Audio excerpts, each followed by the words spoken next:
la ventana, verás al niño en la cuna. Martes 26 de diciembre. Un privilegio, hermanos, el compartir con usted una vez más el mensaje de la bendita palabra de Dios. Espero pues que esté descansando, ¿verdad? Para aquellos que les es posible hacerlo, aproveche esta semana, aproveche estos días para poder descansar y compartir con familia. Este día celebramos la fiesta de San Esteban Mártir, ese primer mártir de la iglesia, ¿verdad? El primer mártir que la Biblia recoge y que el libro de los Hechos, capítulo 6 pues, y 7, nos describe lo que fue su ministerio y obviamente lo que fue su muerte. Es interesante cómo Esteban fue uno de los 7 diáconos nombrados por los apóstoles para ayudarles al servicio en las mesas de las viudas, ¿verdad? Tenemos este relato en el libro de los Hechos, capítulo 6, y se nos dice que era un hombre lleno de la gloria de Dios, era un hombre lleno del Espíritu Santo, y que predicaba con mucha autoridad la palabra de Dios. Obviamente se enfrentó en ese momento con una doctrina que negaba la humanidad y la divinidad de Jesús, que era la doctrina del arrianismo, y Esteban predicaba y presentaba que Jesús era 100% hombre y 100% Dios. Esto le trajo gran persecución, grandes problemas, y el capítulo 7 del libro de los Hechos nos dice que murió apedreado por enseñar las verdades del reino, ¿verdad? Así pues, este día recordamos ese ministerio valiente, esa gallardía de Esteban, este gran siervo de Dios. Un saludo para todos también los que llevan por nombre Esteban, ¿verdad? Muchos están cumpliendo años este día, otros celebran su onomástico. Que Dios les bendiga. Así pues, el evangelio para hoy está tomado de San Mateo, capítulo 10, versículos del 17 al 22. Doy lectura a la palabra de Dios en el nombre del Padre, del Hijo y del Espíritu Santo. Amén. En aquel tiempo Jesús dijo a sus apóstoles: cuídense de la gente, porque los llevarán a los tribunales, los azotarán en las sinagogas, los llevarán ante gobernadores y reyes por mi causa. Así darán testimonio de mí ante ellos y ante los paganos. Pero cuando los enjuicien, no se preocupen por lo que van a decir o por la forma de decirlo, porque en ese momento se les inspirará lo que han de decir. Pues no serán ustedes los que hablen, sino el Espíritu de su Padre, el que hablará por ustedes. El hermano entregará a su hermano a la muerte, y el padre a su hijo. Los hijos se levantarán contra sus padres y los matarán. Todos los odiarán a ustedes por mi causa, pero el que persevere hasta el fin se salvará. Hermanos, esta es palabra del Señor. Gloria y honor a ti, Señor Jesús. La porción que hoy hemos leído y que corresponde para el evangelio de este día es la segunda parte de lo que se conoce en el evangelio de Mateo como el sermón misionero, y es todo el capítulo 10 que nos recoge el momento cuando el Señor Jesús toma a los 12 apóstoles, les da autoridad, les entrega el poder de la palabra, el poder de Dios, y luego los envía para que vayan a predicar. Ahora, este sermón, ¿verdad?, por razones de estudio, los teólogos lo dividen en dos partes. La primera parte, que son los primeros 16 versículos, donde se nos presentan las instrucciones que el Señor Jesús les da a los apóstoles, ¿verdad? Cuando le dicen: no lleven dinero, no lleven sandalia, no lleven bastón, váyanse y hospédense en una sola casa, coman de lo que tengan, etcétera, etcétera. O sea, les da las instrucciones a ellos cómo era que ellos debían de realizar aquella misión.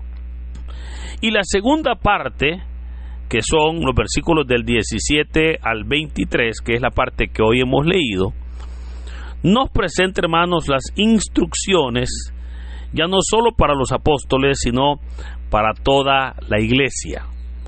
Por ello es importante que hoy podamos ver cómo este texto no es ajeno a nuestra comunión con Dios, al contrario, es un texto que nos deja a nosotros enseñanzas, obviamente para que las vivamos, ¿verdad? Para que las implementemos en el día a día, en nuestra relación con nuestro prójimo y por sobre todo en nuestra comunión con Dios.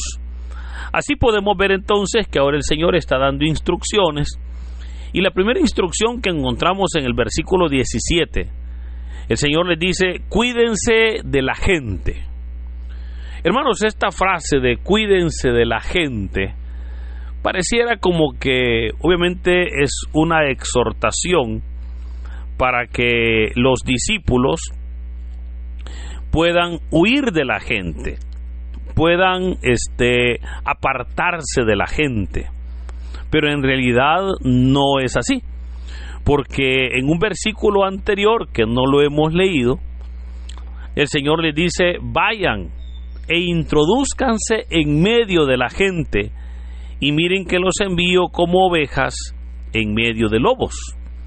O sea, el Señor, cuando les dice cuídense de la gente, no les dice: miren, húyanle a la gente o apártense de la gente. No, al contrario, les dice: vayan, hagan la obra, pero háganlo con prudencia, háganlo con cautela, háganlo con mucho cuidado. ¿Y por qué tenía que ser así?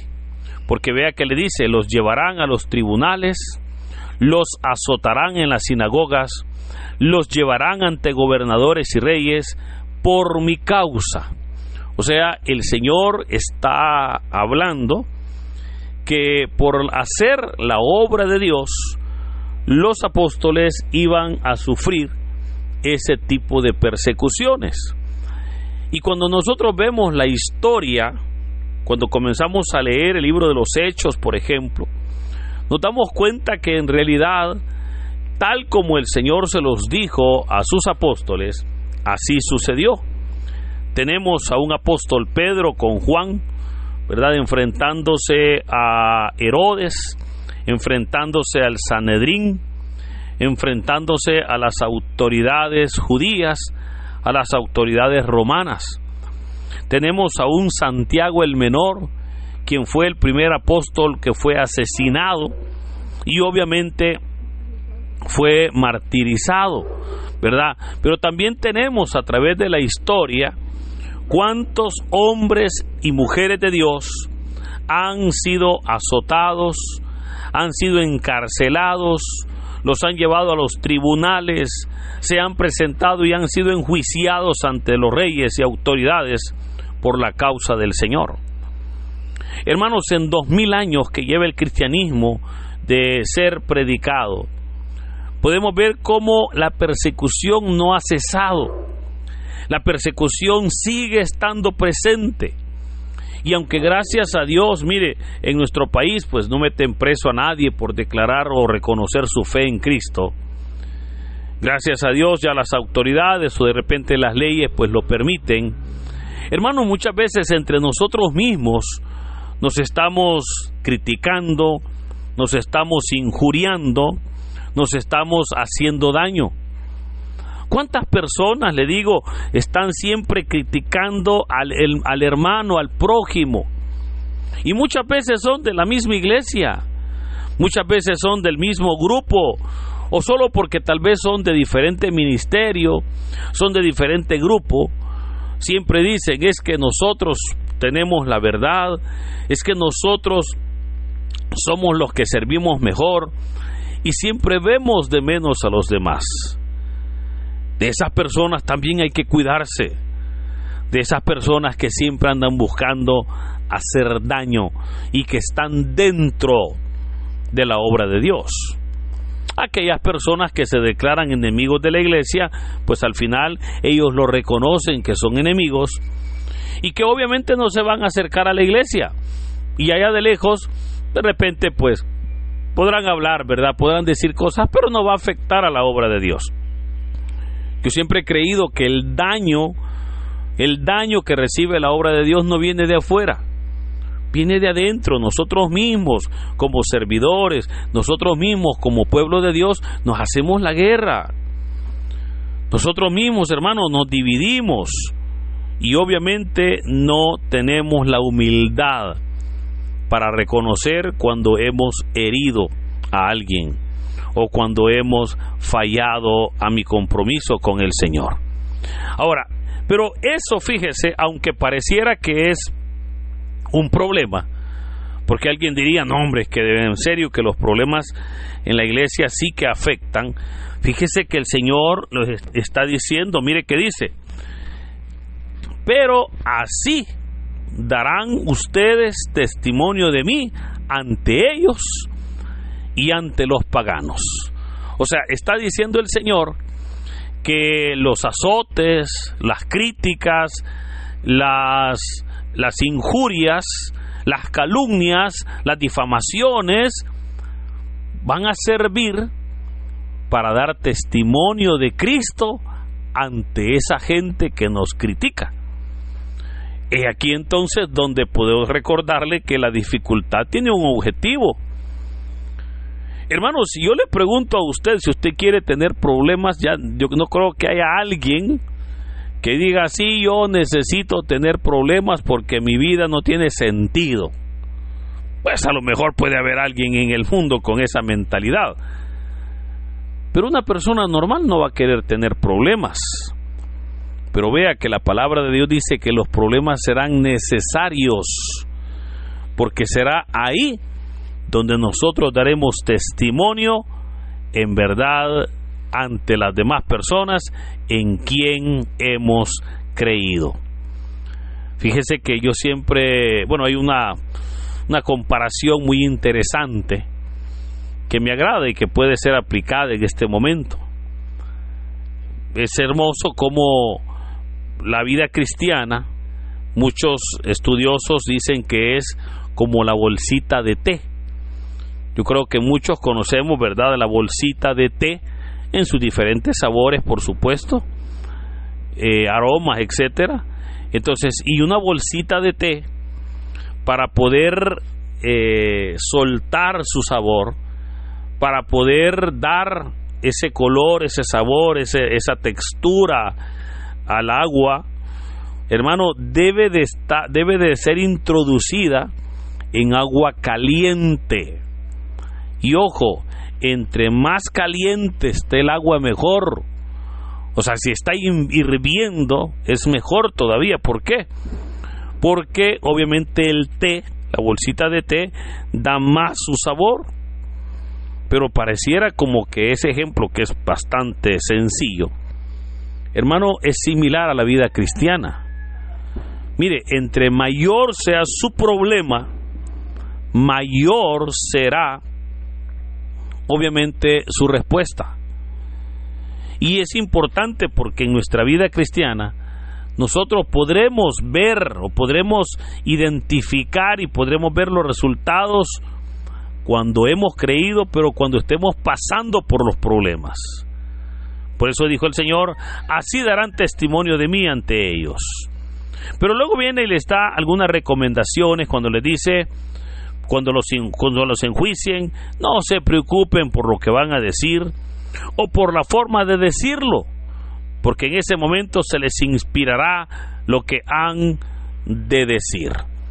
Es hermoso como el Señor está diciendo que en ese momento, en el momento del juicio, en el momento ante el tribunal, ante las autoridades, que el respaldo de Dios sería tanto que incluso Él inspirará esas palabras para poder declararlas en ese momento. Pero esto, fíjese, es un texto que muchas personas han malinterpretado, porque yo he podido escuchar a varios predicadores que dicen, no, yo no preparo mi prédica, dicen algunos, porque el Señor ha dicho que yo me pare al frente y que ahí Él me va a dar palabras para poder yo decir. Y ojo, eso es un error pensar de esa manera. Primero, porque la obra de Dios es una obra seria y merece respeto y preparación. Pero segundo, porque Jesús no dijo eso. Jesús no dijo que cuando una persona se pare al púlpito o se pare al frente de un grupo de personas, que el Espíritu Santo le va a inspirar cosas para que las diga. No digo que no sucede, por supuesto que sucede. Pero en este texto lo que el Señor está diciendo es que en ese momento, cuando ellos sean enjuiciados, obviamente por los tribunales, por la persecución que van a desatar, dice, no se preocupen por lo que van a decir, porque en ese momento se les inspirará lo que han de decir. Pues no serán ustedes los que hablen, sino el Espíritu de su Padre, el que hablará por ustedes. Notemos cómo ahí es donde se aplica, ¿verdad? No es cuando usted comienza, cuando usted va a predicar, hermano. Cuando usted va a predicar, pues prepare, ¿verdad? Prepare su predicación, su mensaje, su enseñanza, etcétera, porque ese es reto nuestro. Claro, si en su caminar con Dios usted tiene problemas y es llevado a las autoridades, ahí sí, no se preocupe, ahí sí no lo prepare, porque el Señor ha dicho que Él se va a encargar de poner palabras en nuestra boca para que podamos nosotros defendernos, ¿verdad? Eso obviamente es hermoso, ese respaldo que el Señor está ofreciendo. Y luego menciona al punto que llegarán las persecuciones, cuando dice, el hermano entregará a su hermano a la muerte, el padre a su hijo, los hijos se levantarán contra sus padres y los matarán, todos los odiarán a ustedes por mi causa. O sea, esa es la razón por la cual habrán dificultades, por la causa del Señor. Pero aquí es donde yo puedo recordarle, hermano, mire, hay personas que dicen, pues no, yo no quiero problemas, yo no quiero dificultades, así que yo mejor me retiro. Y obviamente eso es lo que el diablo quiere, ¿verdad? Que usted se retire. Pero el asunto es, pues, que el Señor obviamente requiere, claramente sabemos nosotros, que la obra de Dios requiere compromiso. La obra de Dios requiere de un gran compromiso. O sea, no es una obra sencilla. Es necesario que haya un compromiso en nosotros. Pero también eso nos enseña, fíjese, que nuestra lucha, nuestro pleito, nuestra batalla, no es contra una persona común y corriente. Yo siempre he dicho, usted no está peleando con el que predica allá al otro lado de la calle. Usted no está peleando con el que predica en la otra iglesia. No, hermano, usted, de hecho, yo le recomiendo, no se meta con ese hombre. No se meta con él. Usted no sabe la comunión que él tiene con Dios. Y si ese hombre tiene comunión, mire, Dios le va a dar una revolcada a usted. No se meta. Pero usted no está peleando contra él. Usted está peleando, estamos peleando contra huestes y potestades de maldad. Con ellos estamos peleando.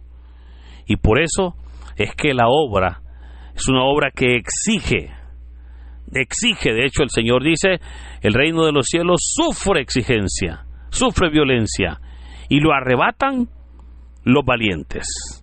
Por eso hoy es un buen día para que nosotros permanezcamos hasta el fin, porque así termina el evangelio de hoy, cuando dijo el Señor, pero el que persevere hasta el fin se salvará. Creo que vale la pena el poder entonces perseverar hasta el final, porque ahí es donde el Señor va a obrar maravillosamente en nuestras vidas. Por eso, hermanos, le animo para que siga adelante en la obra de Dios. El Señor nunca dijo que fuera fácil, pero sí dijo que tendríamos su respaldo si nos mantenemos firmes ante Él. Por eso que en este hermoso día el Señor nos bendiga rica y abundantemente. En el nombre del Padre, del Hijo y del Espíritu Santo. Amén. Dinos, ¿qué te pareció la reflexión del Evangelio del día de ahora en la sección de los comentarios? Si eres nuevo, te invitamos a que formes parte de esta comunidad y compartas el Evangelio no solo a tus seres queridos, sino también a otras personas que estén necesitadas de escuchar la bendita palabra del Señor. Recuerda darle like a este video, suscríbete si aún no lo estás, ya que subimos videos todos los días. Así que muchas gracias y que Dios Todopoderoso nos acompañe hoy, mañana y siempre. Me ha sostenido.